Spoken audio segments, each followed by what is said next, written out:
welcome back to my YouTube channel. Hari ni aku nak makan ni wow spaghetti. Nak makan spaghetti.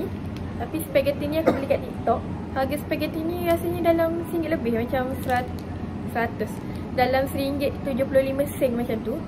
So tanpa buang masa, jom aku nak masak dulu.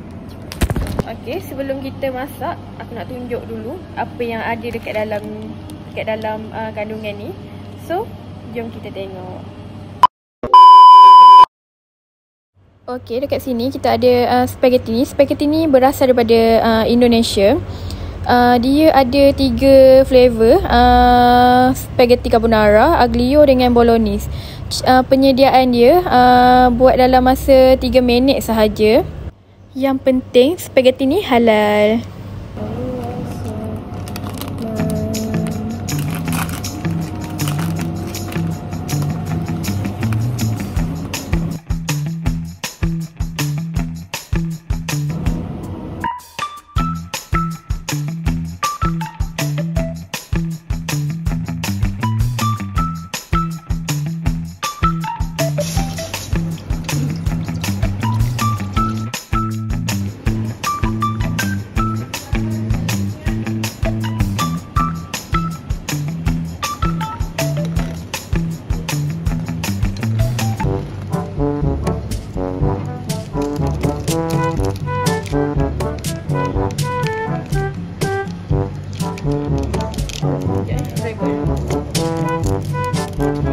Sebab yang ni kita tak buat spaghetti, sebab dia tulis 3.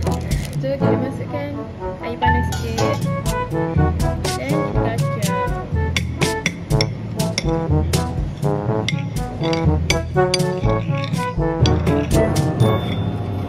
Dia jadi macam ni.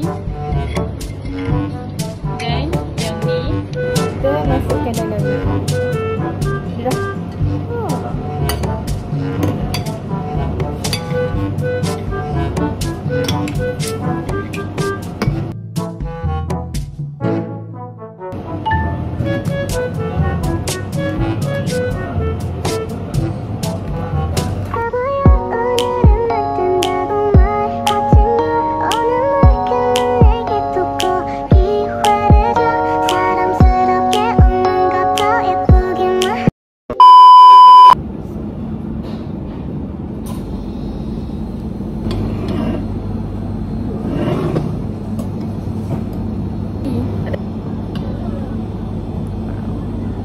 Oh my god.